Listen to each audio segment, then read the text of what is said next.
Hey, lightning! Have you heard?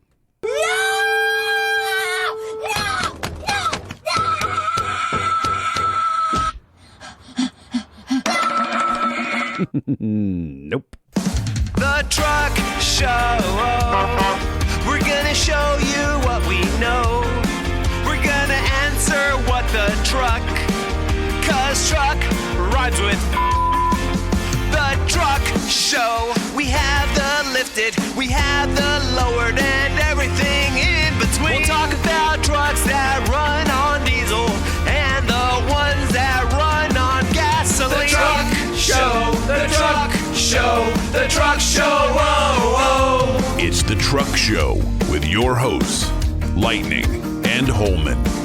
This episode of the Truck Show podcast, Have You Heard?, is proudly presented by Nissan. Nissan has a truck for every need, along with the legendary Nissan durability. Test drive your next truck at a local Nissan dealer today, or point your browser to nissanusa.com, where you can use the build and price tool to configure a Nissan truck that fits your lifestyle. And when you're thinking about adding power or improving fuel economy, Banks has over 65 years of experience. Whether it's cold air intakes or exhaust systems, tuning, throttle control, charge air cooling, lubrication components, and much more, no one offers smarter, safer, 50-state emissions-compliant performance parts than Gale Banks.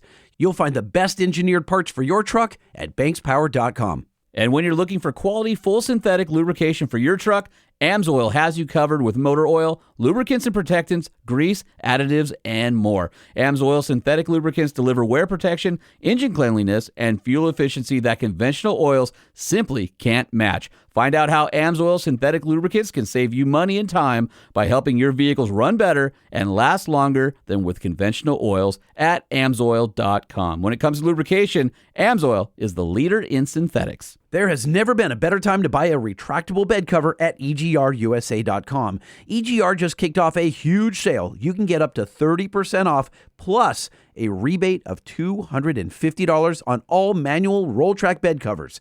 Let me say that again. You can save up to 30% off the best roll top tonneau cover on the market, the Roll Track. Plus, get an additional $250 rebate. Hit their online store today at EGRUSA.com. Lightning, there's no way that you did not hear about this. Wait, that sounds like a double negative. I don't know how to answer that. Did you hear that this is not a thing that you should know about, but you should that it is? Or not? How about no? No, I don't know what you're saying. I don't either because... Do you have truck news? That's what this episode is. It's called Have You Heard? Truck Mother News. You know, if you were done berating me and you would look up at our screen, you would see... the Truck Show Podcast logo. It's flipping to a photo. Here we go. The world's ugliest truck. That's a Kia... What is that?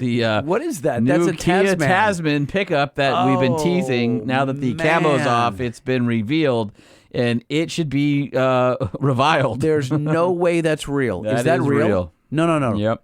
They're making that? Yeah, not here in the U.S., but for the rest of the country. For the rest of the country? Sorry. Not here for us in the U.S., but for the rest of the world. There's no way they're making that. Yeah, they are. This is... I don't even know how to describe it. What your 7-year-old daughter drew this. It looks like a boot that has the mouth of a bulldog, that has the face of a angry fish with a bunch of crap hanging off of it.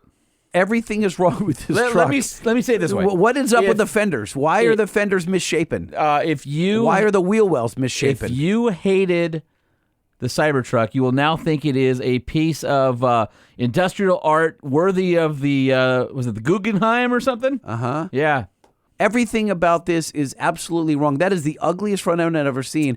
Why? This is Kia's first truck, and it's going to be going up against the international or global Ford Ranger and Toyota Hilux. Yeah, good luck. Powered by either gas or diesel engine, single and double cab versions, even a chassis cab, and you can get it with a stick. Now, the back wants to look like a Gladiator. It's not. It wants to look better than the front.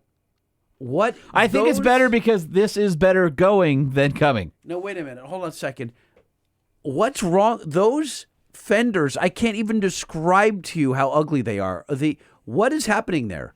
They look like mustaches. They are. That are hovering above the wheels. You know what? This is Mario's mustache Like, because they're square mustaches, like in an 8-bit video game. At least it's body on frame. I don't care. The interior It doesn't take away how ugly that it is doesn't. It doesn't help. Rivian-esque. And the What's Rivian-esque? The interior. Oh, the interior. It's way better than the outside. You're right. The interior is passable. So the 2.5-liter gas engine is 277 horsepower and 311 pound-feet of torque. Says that it'll do 0 to 62, which is 100 kilometers, in 8.5 seconds and top out at 115 miles an hour. And then in Australia, you can get the 2.2-liter turbo diesel, which is 207 horsepower and 325 pound-feet of torque. Same top speed, but takes a full 10.4 seconds to reach 100 kilometers, which is, again, 62. What is the automotive equivalent to this truck? What is as ugly? Citroen, anything? No. There's got to be something even uglier. So it's got a maximum tow capacity of 7,700 pounds. Payload is up to 2,600 pounds.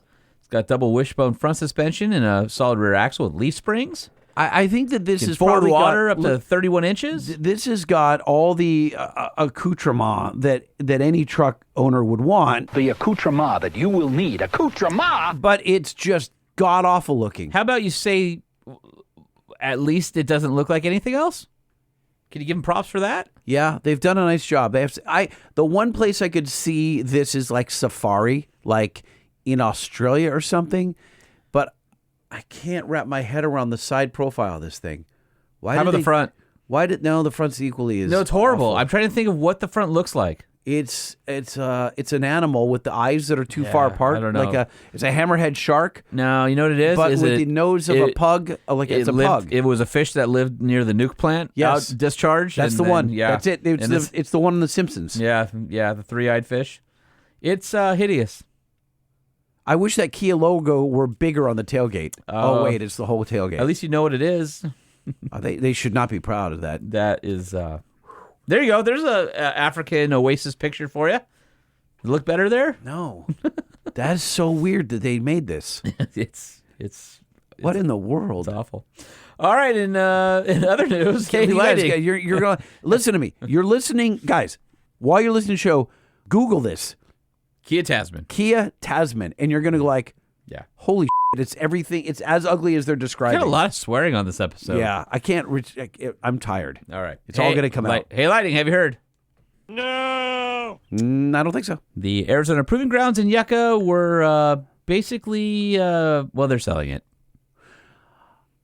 I heard this, and I, of course, immediately saw Cody, a.k.a. Whistling Diesel, say, how much? I want to buy it. 4,000 acres in Arizona, and they're cutting it to save money, which sounds really dumb because it gives you the best hot weather testing opportunities and helps to develop cars. I don't know why you would walk away from that. I don't know, but it will be interesting to see if anyone purchases it. No, somebody will definitely purchase it. I mean, it's a turnkey automotive proving grounds. It's right there on your way to Kingman, Arizona. But like, who needs this? Like, does Rivian need it, or who knows? Somebody will buy it. Somebody will buy it. For automotive purposes, or just? Well, you would hope so. That's what I'm saying. I mean, where else are you going to replace a fully vetted proving grounds? Think of all the awesome vehicles that have been made here: Jeep Cherokee XJs and Dodge Durangos and did the TRX, RHOs and TRX Jeep spend any time Mojaves. there? Yeah. Hey, Lighting, have you heard? No. So Mopar unveiled a 2025 Ram 2500 Power Wagon at SEMA just a couple days ago. It's going to be our first look at the 2025 redesign, so I'm looking forward to it because I haven't seen any out in the wild yet, and so this is going to have the new big giant grille. Now, I don't think the Power Wagon grille is super pretty, but it actually looks okay-ish on this concept because it's all black and you don't really see it, it, but it has it has a grid pattern that goes different directions, and it's odd. It's I don't hate it, but or our anything. buddy, it's just not. It's weird. Our buddy Bernard did a bunch of rack stuff on it, which is pretty cool. Yeah, look at those Lightning racks. Mm-hmm. Yeah, you're right. So he's going to be there, and I think it's actually a pretty cool concept. I like the graphics package. It's cool. It's very topographical. Yeah, and there's a few little concept touches. I'm curious to see the interior for the first time in person, just because there's not a lot of info out on the new HDs yet. So this will be a fun way to see it in person. These have the new engines, right? After they got rid of Cummins, correct? Hey, Lighting, have you heard? No. No. Would it be awesome if I actually started the rumor that Ram was letting go of Cummins? No. Just like your video went viral and caused you a bunch of headaches, you want to start with Cummins now? Probably not. Yeah, I don't think so. Yeah. So car research firm IC Cars has a list of America's most loved vehicles based on how long they're kept by original owners. And sadly, GM vehicles are completely devoid from this list. And only one American vehicle, the Ford Escape Hybrid, made it to the top 13 most loved cars. If you're GM, do you care? I mean, it sounds. I would think you probably do. I mean, I feel like you're like, oh, that sucks, but it's not going to slow down your sales. I know, but Where's my list here? Here's your list. Top 13 most loved cars. The whole top of the list is Toyota. That's insane. Followed by Honda. I'll go backwards. Subaru right. Forester, Honda Ridgeline, Toyota Tundra, Nissan Versa, Lexus IS, Toyota RAV4, Ford Escape Hybrid, Honda CR-V, Toyota Prius, Toyota Tacoma, Toyota Highlander, and number Toyota Camry Highlander, 2 and 1 Camry Hybrid, Toyota Highlander Hybrid. So that number 1, the best, is the Toyota Highlander Hybrid. Yeah. Now, the most loved brands also don't include General Motors. That would be, going backwards, Subaru, Hyundai, Mazda, Lexus, Honda, Toyota. I got to stop you for 1 second here. And I don't disagree with this list, but I question, why do people love the Toyota? Is it because they don't have the most personality? They have the best longevity and durability. Because they drive it and they don't give them any problems, so they don't think about their cars. But is that loving it? If you have a person in your family that's super boring, do you love them? Stop. The premise of the study was loving it equated to keeping it the longest. I see. So okay. they told you that. That pencils. All right. Most loved trucks from 4 to 1. Uh-huh. That would be the Nissan Frontier. Ooh. Honda Ridgeline. Damn. Toyota Tundra. Sure. Toyota Tacoma. That makes sense. And nothing... indisputable. Nothing beyond fourth place on this particular list, so I don't know why. But okay. I guess this is above average. Hey, Lightning, have you heard? No. Those are Ram fans. Nothing made it on the list. All right, well, then we'll throw something to the Ram guys. Apparently, the 2025 Ram RHO drive impressions are in, and everybody says it's freaking awesome. I saw some guys getting some air. Yo, big air. Yeah. So it's got better front to rear balance because it doesn't have the V8 hanging over the nose. All-wheel drive, four-wheel drive transfer case has been tuned to provide more rear-wheel bias in certain modes. And basically, it's just everybody says it's a lot of fun, but they're missing that V8. Yeah, how does it sound? That's the whole thing. It says it does not there's a sentence right there. It does not have the whine of the supercharger. Well, of course it doesn't. I know it doesn't, but so 540 horsepower, 521 pound-feet of torque, so no slouch at all. Considering the Raptor 3.5 liter EcoBoost is 450 horses. Says it does not have the bandit-like character of the TRX. Well, the TRX is special, although it does do 0 to 60 in 5 seconds. Oh, that's going. It says 71,990. Oof. So, well, it's better than 100. It is.